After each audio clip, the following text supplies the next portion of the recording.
Welcome to the infamous edition of the Headstones and Microphones, where we use AI to step into the past through a researched first-person simulation done through creative storytelling of history's most infamous people. Now let's meet our guest. Welcome to the podcast. Let's start at the absolute beginning, where the public narrative hasn't yet distorted who you were. When and where were you born, and what was your given name? I was born right in Los Angeles, California, on July 4th, 1916. Yes, right on Independence Day. My parents named me Ikuko Toguri, though throughout my school years and my life, I went by Iva. What was your hometown and home life like as a child?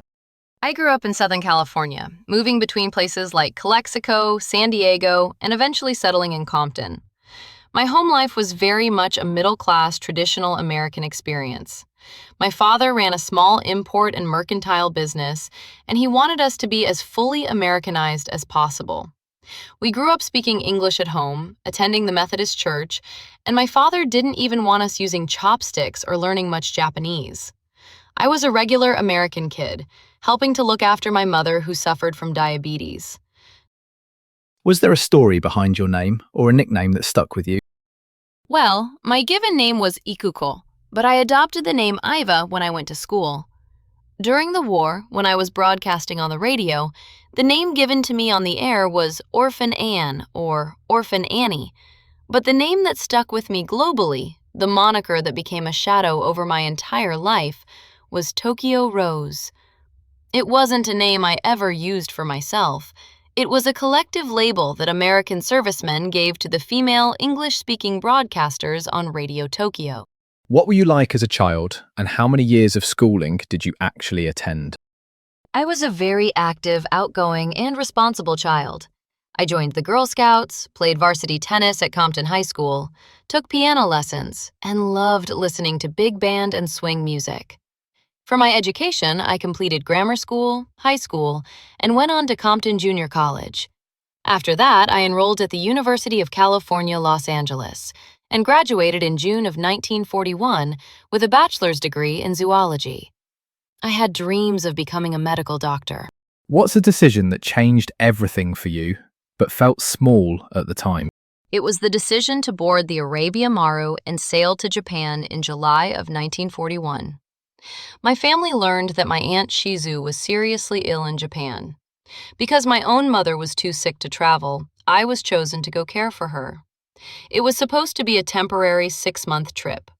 Because of the rush, I left with just a certificate of identification rather than a full U.S. passport. I had no idea that a simple family duty would leave me stranded when the war broke out, changing the entire trajectory of my life. Let's talk about your early run-ins with the law. Before the world knew your name for your most infamous actions, what was your very first arrest or interaction with law enforcement, and what were the consequences? My very first arrest happened right after the war ended in occupied Japan. On October 17, 1945, American authorities arrested me because of my association with Radio Tokyo. I was held by the U.S. military occupying forces for about a year while they investigated me.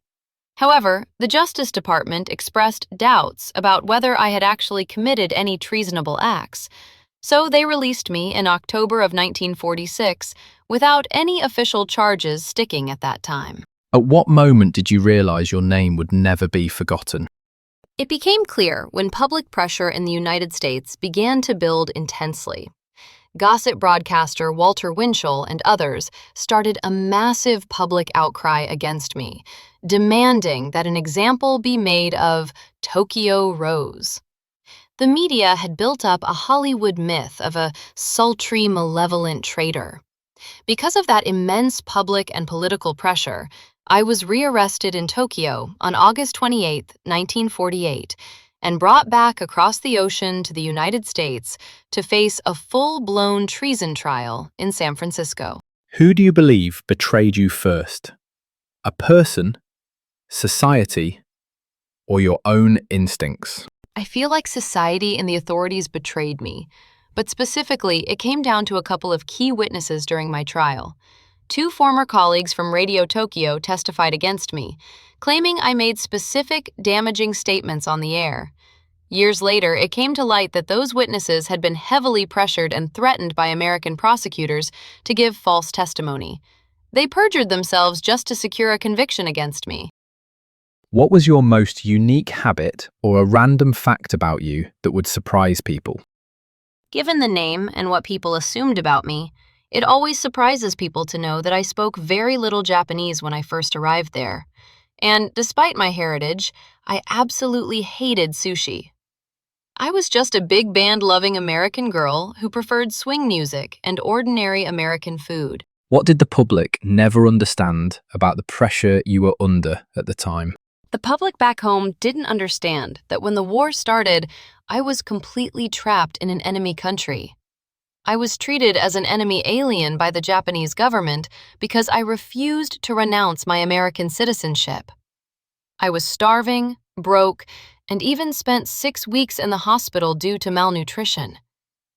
I took the typing and broadcasting jobs just to survive and pay my medical bills. More importantly, the Allied prisoners of war who were forced to work on the 0-hour broadcast explicitly asked me to work with them.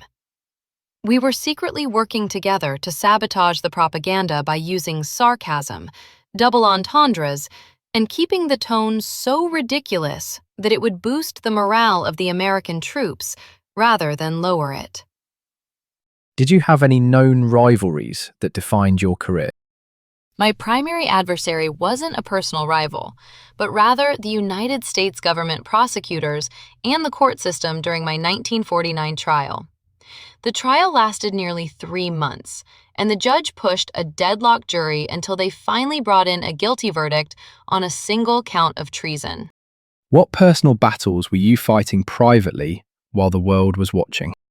While I was on trial and the public was calling me a traitor, my own family back in the United States had been forced into the Gila River relocation camp in Arizona, just for being of Japanese descent.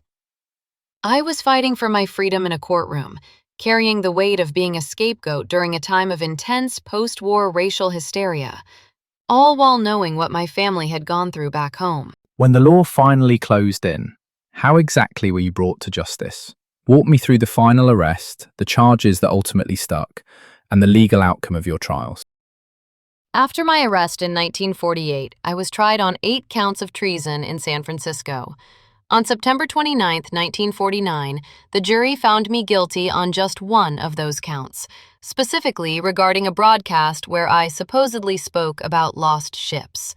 I was sentenced to 10 years in prison, fined $10,000, and stripped of my American citizenship. I was sent to the Federal Reformatory for Women in Alderson, West Virginia, where I served just over 6 years before being released early for good behavior in 1956. What's the craziest rumor ever told about you? And what part of your story has been exaggerated the most? The biggest exaggeration was the entire persona of Tokyo Rose itself. The media and the 1946 movie portrayed me as this seductive, dangerous radio villain, giving out top-secret military intelligence to demoralize the troops. In reality, I was just Orphan Anne, playing popular American jazz records and reading scripts written for me with a completely harmless, non-threatening tone. What is the biggest misconception people have about your life? The biggest misconception was that I was a traitor who hated America. I loved my country. I refused to give up my U.S. citizenship despite facing extreme pressure, threats, and poverty in wartime Japan. I always maintained my innocence and insisted that I did everything I could to help the Allied prisoners of war. What would surprise people most about your ordinary human side? After I was released from prison, I moved to Chicago and lived a completely quiet, private, and ordinary life. I worked at my father's family business, the J. Toguri Mercantile Company. I didn't seek out fame or the spotlight. I just wanted to be a regular citizen and work hard alongside my family. When, where, and how did you pass away? I passed away on September 26, 2006, at the age of 90 at a hospital in Chicago, Illinois. My death was due to natural causes related to old age. Was your downfall caused more by your own flaws or by the world changing around you? It was entirely a result of the world changing and finding myself in the wrong place at the wrong time. As an investigative reporter later put it, they wound up prosecuting the myth instead of the actual person. I was caught in the geopolitical crossfire of World War II and the intense anti-Japanese sentiment that followed it. What past regrets did you carry with you to the end? If you could erase one decision from your life, would you?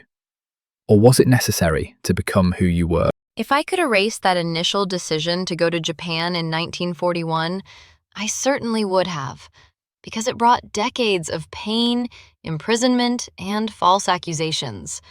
But I didn't harbor bitterness.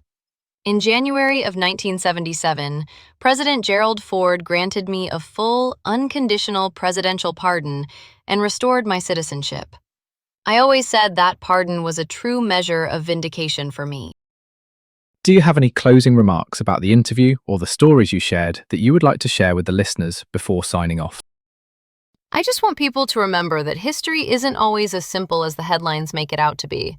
I am grateful that the truth eventually came to light in my lifetime and that I was able to get my citizenship back. Thank you for letting me share the real story behind the myth. And that wraps up another conversation from Beyond the Grave. Thanks for joining us on the Headstones and Microphones podcast. Remember, to choose to do good in this life. Please help spread the word by sharing and following the pod.